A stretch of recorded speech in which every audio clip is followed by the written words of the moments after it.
Hepatite nada mais é do que uma doença que esteja acometendo o nosso fígado.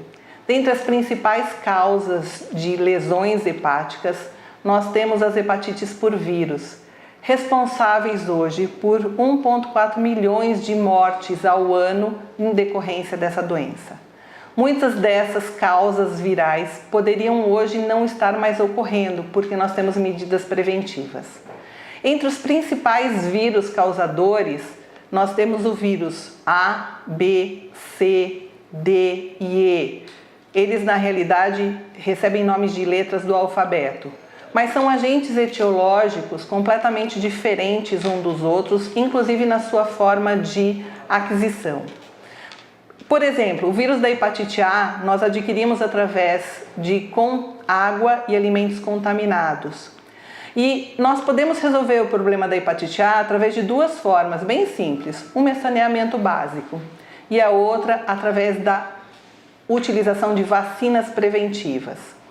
Parece pouco importante, mas a hepatite A ainda contribui com um número elevado de mortes ao ano por uma causa chamada hepatite fulminante, ou seja, a agressão é tão grande que aquele fígado ele é totalmente destruído e as medidas terapêuticas nessa fase são muito ruins. Nós temos duas hepatites que são bem importantes, que são aquelas que mais nos preocupam, que são as hepatites que evoluem da forma crônica, que é o caso da hepatite B e da hepatite C.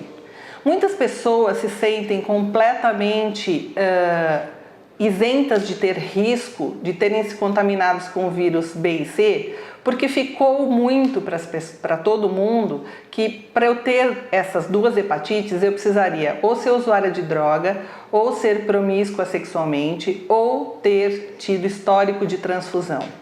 A grande maioria das pessoas, portanto, não se enquadram nesses grupos e acabam achando que essa possibilidade não existe na vida delas. A gente sempre imagina que para ter hepatite eu tenho que ter ficado amarelo.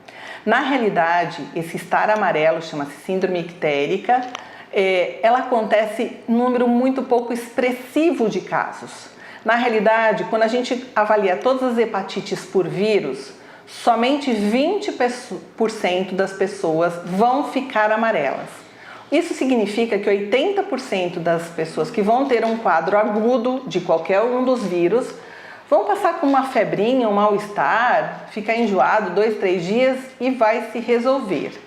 Dessas pessoas, desses 20% que ficam amarelos, que ficam ictéricos, a grande maioria é por conta do vírus da hepatite A. O vírus B e C, principalmente o C, raramente eu tenho história de ter ficado amarelo. Uma das formas importantes que a gente ainda preserva em relação à questão das transmissões por sangue do vírus B e vírus C são os contatos com materiais contaminados. Os famosos alicatinhos de unha, as tatuagens, os implantes de piercing, porque a própria tinta da tatuagem, se ela não for descartada, não basta descartar a agulha, eu tenho que descartar a agulha e a tinta, porque a tinta sabe-se que é o meio de preservação do vírus B e C.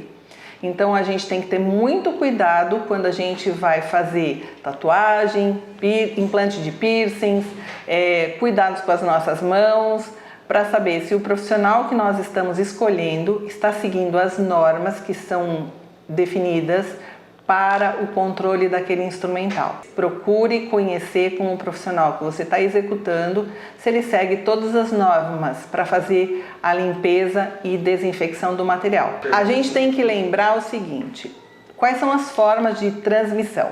Então, o vírus da hepatite A e E é por água e alimentos contaminados, predominantemente. Entretanto, o vírus da hepatite B e C é através de contato com sangue e fluidos corpóreos. Hoje nós estamos vivendo um descuido em relação à prevenção de infecções sexualmente transmissíveis. E nós temos que lembrar que as hepatites virais B, principalmente, e C, elas estão dentro das doenças sexualmente transmissíveis. O que acontece quando eu fico com um vírus morando no meu organismo 10, 15, 20, 30 anos?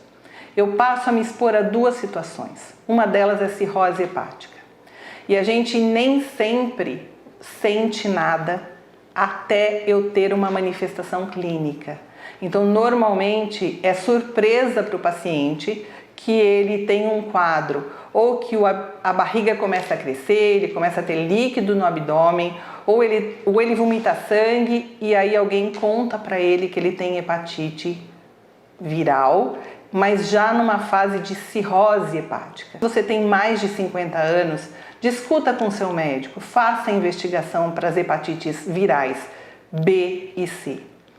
Isso é importante porque se no passado a gente não tinha medicamentos eficazes, hoje, em particular, no caso da hepatite C, nós temos uma taxa de cura de quase 100%.